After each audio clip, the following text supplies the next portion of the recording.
Assalamualaikum warahmatullahi wabarakatuh.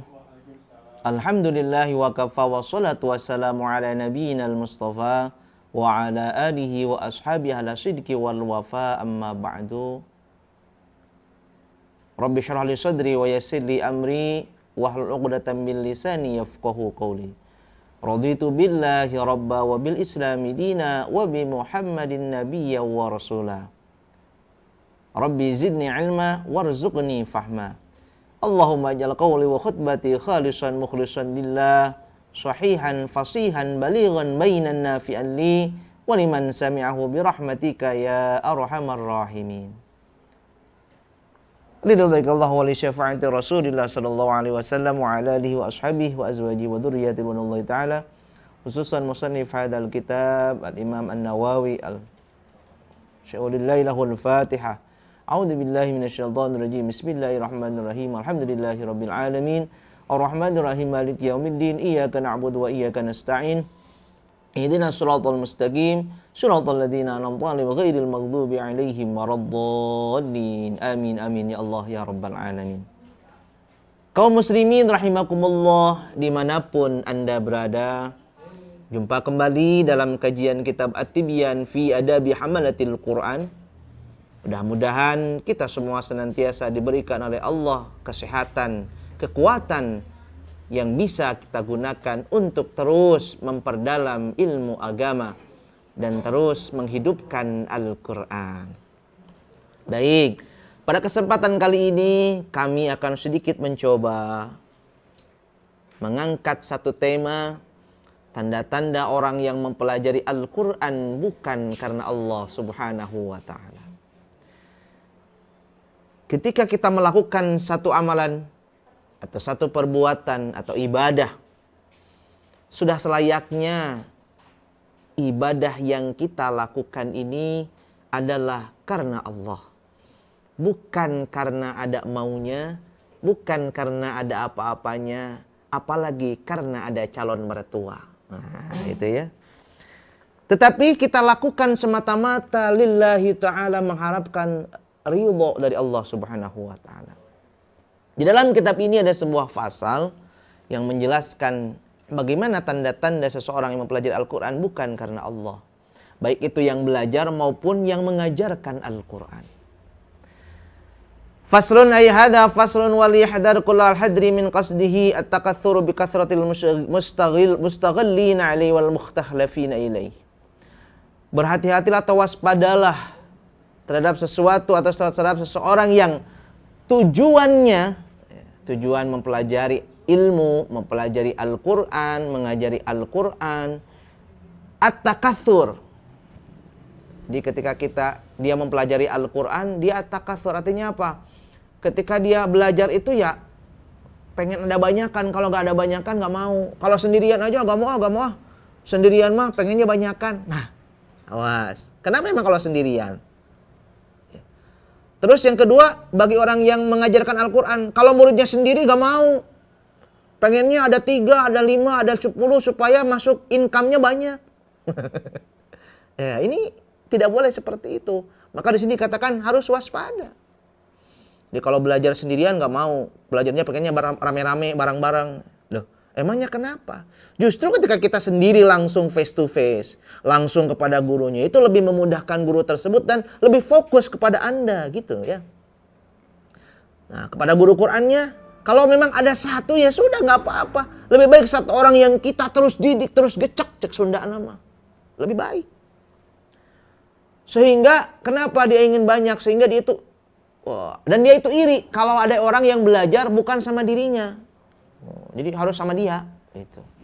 Pokoknya pelajaran mah harus sama saya, nggak boleh sama yang lain. Nah, itu ya. Jadi dia itu mempelajari Al-Quran ya, atau mengajaran Al-Quran itu semata-mata hanya karena faktor jumlah itu ya.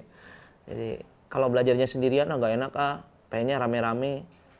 Kalau yang ngajar masa yang belajar Al-Quran cuma satu. Bahkan ketika dia ngisi majelis ta'lim misalkan, yang hadir cuma 2 orang, itu bilang, ini pada kemana orang-orang? Gak mau masuk surga? Masya Allah. Emangnya kenapa dengan 2 orang? Gak apa-apa. Niat kita lillahi ta'ala, mau 1 orang, mau 2 orang. Ya, tetap. Dan jangan dikurangi. Kalau 2 orang, wah lemes, gak kelihatannya lemah lesu, tidak gairah. Kalau banyak orang, semangat. Gak gitu. Ya. Kemudian wal yahdar min karahati qira'atu ashabi ala ghairihi mimman yantafi'u bi. Kemudian dia benci kalau ada orang yang baca Al-Qur'an atau mempelajari Al-Qur'an bukan sama dia. Atau ngambil manfaat belajar Al-Qur'an bukan sama dia. Nih, bagi pengajar Al-Qur'an, misalkan di desa kita ada 2 TPQ atau 2 TPA, Taman Pendidikan Quran, Taman Pendidikan Al-Qur'an. Jadi saingan sekarang mah. Pernah terjadi. Jadi ketika, kenapa murid di sana kok banyak, kita sedikit. Disabotase. Kenapa? Biarkan saja. Mungkin di sana justru kita jadi introspeksi. Ketika di kita yang belajar Qurannya hanya sedikit, kok di sana banyak. Mungkin mereka menggunakan metode yang kekinian, yang menyenangkan, fun. Nah, gitu ya. Sedangkan kita jadul, zaman dulu. Justru introspeksi, nggak apa-apa. Kita perbaiki. Bukan malah iri, bukan malah benci. Ya. Ini banyak sekarang ulama dengan ulama, kiai dengan kiai saingan. Karena pondoknya berdekatan. Jadi rebutan santri. Kamuflase sekarang itu. Banyak menggunakan mata-mata gitu ya. Kenapa sih di sana belajarnya banyak? Sana kan. Dari sana mah gini. Yaudah kita ikutin. Ternyata diikutin anggar tidak naik-naik jumlahnya. Nggak boleh. Kita sesama pengajar. Kita sesama penyebar agama. Penyebar ilmu. Tidak hindari dari dalam diri kita sifat iri, sifat benci. Seolah-olah kalau nggak belajar sama kita salah gitu ya. Kayak gitu. Wa hadhihi musibatun ya batali biha ba'dul muallimin al-jahilin. Dan ini musibah yang menimpa sebagian orang-orang yang mengajarkan ilmu, baik mengajarkan Al-Qur'an, mengajarkan ilmu, yaitu orang-orang alim yang jahil, orang yang mengajarkan ilmu tapi bodoh. Kata Imam Nawawi, bukan kata kami. Kata Imam Nawawi, mereka terjebak, mereka terperangkap dengan jebakan Batman, dengan jebakan dunia. Ya. Seolah-olah harus belajar ke kita, kalau nggak ke kita masalah, nggak gitu. Ngaji Qurannya ke saya, jangan ke sana masalahnya nggak jelas. Siapa tahu mereka lebih jelas daripada kita. Siapa tahu mereka lebih bagus daripada kita. Nggak usah takut dengan sedikitnya peserta, nggak usah takut dengan apa-apa yang kita lalui sekarang ini, nggak apa-apa. Dan bagi yang mempelajari ilmu juga jangan pola guru itu mah nggak punya mobil, yang itu mah punya mobilnya itu aja, ada kaya. Atau misalkan belajar di tempat itu aja banyak makanannya, di sini mah nggak ada makanannya. Dari mana seperti itu? Belajar kok pula pilih, ya. Belajar di sana aja gurunya ganteng, di sini mah jelek. Kan nggak gitu belajar kita ya. Belajar kita karena Allah. Lihat isinya. Ungdur ma qala wala tandur man qala. Ya, lihat apa yang dibicarakan, bukan siapa yang berbicara. Nah, itu ya. Jadi bagi yang ingin belajar Al-Quran, lihat keilmuannya, bagaimana menjelaskannya. Paham gak kita? Gak apa-apa sok. Ini itu mah ganteng, atau yang perempuan kalau yang itu yang laki-laki yang perempuan itu mah yang ganteng, kalau yang laki-laki itu mah yang cantik, ustadzahnya yang cantik. Kok gitu ya belajar Qur'annya? Kok gitu ya belajar ilmu ya? Ini apalagi tertimpa pada pengajarnya, wah musibah. Nah, musibah.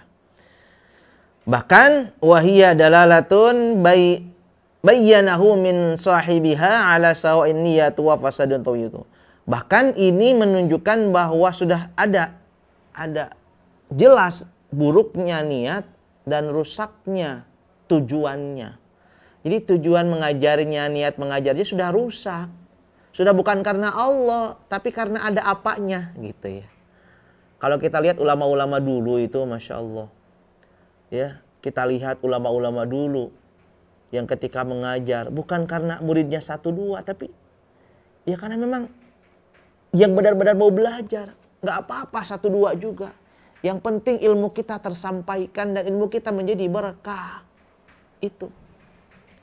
Ya, terkadang ada istilah buat apa punya murid banyak kalau ternyata muridnya itu bahkan mencelakai kita. Lebih baik punya murid yang sedikit, bahkan mereka mendoakan kita, bahkan tambah menyebarkan ilmu-ilmu kita. Ya lebih baik lagi ya banyak murid, ya banyak menyebarkan agama. Nah gitu. Jadi intinya tuh tujuannya dulu ya. Bal ya hujjatun qati'atun al adami radatu bi ta'limi wajhullahi ta'ala al-karim. Bahkan itu menjadi terputusnya tujuan ketika dia mengajarkan ilmu atau mengajarkan Al-Quran, itu bukan karena mengharap keridhaan Allah. Jadi kalau kita tujuannya tadi karena banyaknya murid, karena banyaknya yang ini, karena atau misalkan milih guru karena cantiknya, karena kayanya atau apanya gitu ya, itu menghalangi tujuan dia untuk mendapatkan ridho dari Allah Subhanahu wa Ta'ala. Maka yuk, ini pengingat buat kami karena kami juga pengajar Al-Quran. Ya, ini pengingat buat kami. Ya, mudah-mudahan para pengajar Quran di sana juga bisa lebih berhati-hati. Fa innahu law aradallahu bi ta'limihi lima kuriha dzalik bal qala li nafsihi ana aradtu at-ta'a bi ta'limi wa qad hasiltu wa qad qasada bi qiraati ala ghairi ziyadatu ilmun fala atabalahu. Jadi yang pertama, jadi dia bertujuan mempelajari Al-Qur'an, mengajar Al-Qur'an karena tujuan faktor jumlah ya.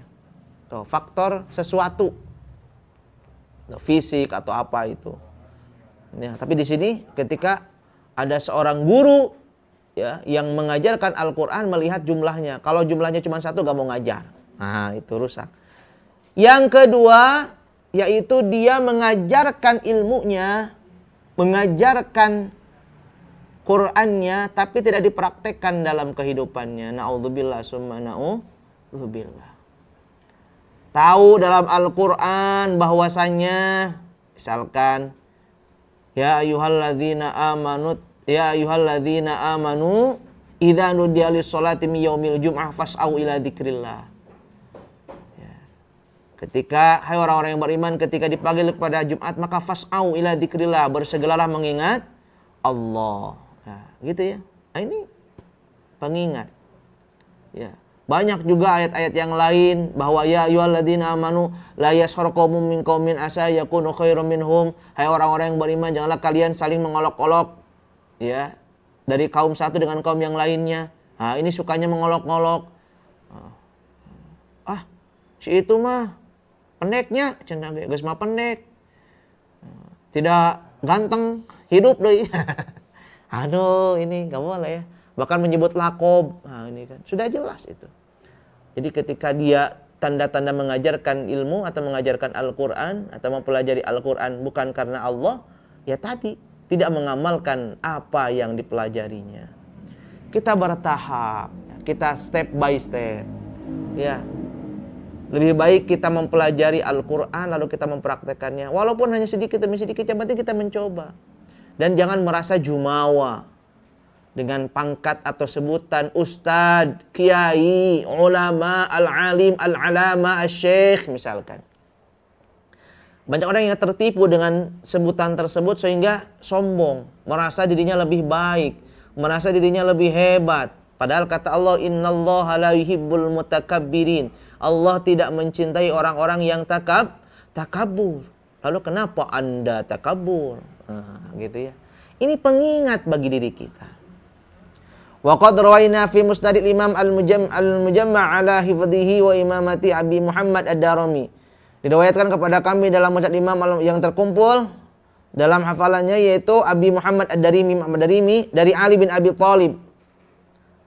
Annahu qala, sahabat Ali berkata, ya hamalatil ilmi, hai orang yang memiliki ilmu, i'malu bihi, amalkanlah ilmu-ilmu kalian. Jadi ketika kita punya ilmu, maka amalkan ilmu kita. Fa innamal alim min amali bima ulima. Karena sungguhnya orang yang alim itu adalah man amila bima alima. Yaitu mengamalkan apa-apa yang sudah dia ketahui. Wa wafaqa ilmahu amaluhu. Dan mencocokkan ilmunya dengan amalnya. Jadi, saya teringat dengan pesan dari seorang kiai di Ciamis, Kiai Haji Irfan Hilmi, pendiri Pondok Pesantren Darussalam Ciamis. Beliau punya slogan, amal ilmu dengan amali, amalmu dengan ilmunya. Jadi ilmu dengan amalnya, amalmu dengan amaliyah. Jadi amal dengan ilmunya, ilmu dengan amal. Artinya apa? Ketika kita punya ilmu ya diamalkan. Amal kita harus sesuai dengan ilmunya, gitu maksudnya. Dicocokkan.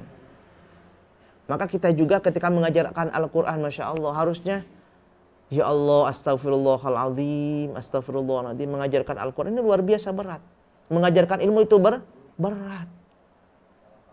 Maka justru ketika ilmu seseorang itu tinggi, maka harusnya semakin DP-DP, kata orang Jawanya. Apa? Semakin rendah hati, bukan rendah diri, rendah hati. Ya. Banyak sekarang orang-orang yang berilmu. Contoh, salah satu contoh yang ulama yang mungkin kami akui yaitu Gus Baha. Beliau ya alim tapi tawaduknya luar biasa. Walaupun terkadang dalam orangnya sekarang menyombongkan diri, tapi itu kan memang gayanya, bukan berarti beliau sombong, tidak. Beliau tuh luar biasa. Ya, bahkan sekarang itu kan ada yang lucu. Baru juga hafal berapa hadis, baru juga hafal berapa ini, sudah kemelete, cek orang Jawa. Bukan kan? Justru kita harus tahu. Kata beliau. Bahkan beliau sering ditanya, kamu ini sudah mengamalkan berapa hadis? Diam. Ya. Kamu dengan saya hafalannya hadisnya banyakan mana? Ya banyakan saya. Kok berani Anda ini? Ya, mengkritik sesuatu yang Anda saja tidak mengamalkannya. Loh, lucu kan orang sekarang mengkritik seseorang padahal dia sendiri tidak mengamalkan apa yang dia kritik, gitu kan, lucu itu. Nah, ini hati-hati. Ya. Kemudian wasayakun aqwamu yahmiluna al-ilma la yujawizu taraqihim. Maka nanti itu ada orang-orang yang membawa ilmunya tapi tidak lewat dari kerongkongannya saja, hanya sampai kerongkongannya saja, tidak sampai kepada hatinya, tidak sampai diamalkan. Yukhalifu amalahum ilmuhum, tidak sesuai antara amal dan ilmunya. Banyak akan datang, sudah terlihat sekarang. Wa tukhalifu saratim ala niyatihim, sudah berbeda ketika dia sendiri dengan ketika dia di depan umum. Ya, contoh, kalau baca Quran sendiri, wah, Masya Allah, ya, acak-acakan. Tapi baca di depan orang, wah, riak teh itu ya. Ini kan sama. Atau ketika mengajar, kalau dalam sendiri, kelihatan belangnya. Ketika di depan umum, pura-pura soleh, pura-pura, jangan tertipu ya dengan gaya. Ya jelisuna halakon, yang mereka membuat halakoh-halakoh, yubai ba'dhum ba'dho, bahkan mereka saling mencela antara satu sama lain. Hatta ana rajulan yaghdiba ala jalasihi ayajlisa ila ghairi wayatihi. Sehingga ada seseorang yang marah gara-gara ada seseorang yang tidak berkumpul di halakohnya, malah kumpul di halakoh orang lain. Lucu tuh. Ulaika tas'adu amalu fi majalisim tilka ilallahi ta'ala. Mereka itulah yang tidak duduk bersama amalnya di dalam mereka. Dan mereka jauh dari petunjuk Allah. Artinya apa ya? Ketika kita mengamalkan ilmu, mempelajari ilmu, ya, mencoba untuk mengamalkan, itu lillahi ta'ala, berat gak? Berat. Ketika kita sendiri, ketika kita di depan orang, ya harus sama. Logikanya seperti itu. Bahkan ini ada satu maqalah dari Imam Asy-Syafi'i. Wa qad shahha 'anil Imam Asy-Syafi'i annahu qala wadattu annal khalqa tu'allimu hadzal ilma. Yakni ilmu wa kutubihi, ilmu wa kutubuhu ala alla yansiba ilayya harfun minhu. Andai kata, jadi kata beliau, kata Imam Syafi'i, aku berharap ketika aku mengajarkan ilmu ini ke seseorang, ya, itu tidak ada satu huruf pun yang aku ajarkan kepada mereka. Artinya apa? Saking beliau takut ketika, ini dari mana? Dari Imam Syafi'i. Imam Syafi'i itu gini. Nah, Masya Allah gitu ya. Jadi beliau takut ketika mengajarkan ilmu, satu huruf misalkan. Nah, orang yang diajarkannya ini memuji-muji Imam Syafi'i dengan berlebihan. Masya Allah tuh seperti itu loh. Saking hati-hatinya Imam Syafi'i gak mau disebut-sebut, gak mau dipuji-puji, gak mau ditinggi-tinggikan. Seperti itu. Lah kita sekarang ini baru juga dipanggil ustadz, baru juga gelarnya doktor, Waduh, Masya Allah, ya sudah melete, itu ya, gayanya setinggi langit. Kita ini siapa sih? Gitu ya? Kita ini siapa? Kita harus berkaca. Justru kita harus istighfar. Nih para pengajar ilmu, para pengajar Al-Quran harus sering muhasabah diri, harus sering berkaca, harus sering kita introspeksi diri. Apakah yang kita ajarkan sudah kita praktekkan dalam kehidupan sehari-hari?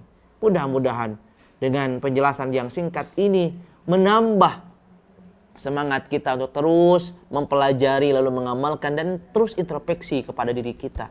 Jangan merasa diri kita lebih baik daripada orang lain. Yuk kita sama-sama belajar dari sekarang. Mudah-mudahan ada manfaatnya dan mudah-mudahan kita senantiasa diberi bimbingan oleh Allah sehingga kita mendapatkan hidayah, inayah dan taufiknya sehingga kita bisa melakukan amal ibadah, mengajarkan Al-Quran, mengajarkan ilmu karena Allah subhanahu wa ta'ala. Amin ya Allah ya rabbal alamin. Subhanakallahumma wa bihamdika asyhadu an la ilaha illa anta astaghfiruka wa atubu ilaik. Ihdinas siratal mustaqim wal afu minkum. Wassalamualaikum warahmatullahi wabarakatuh.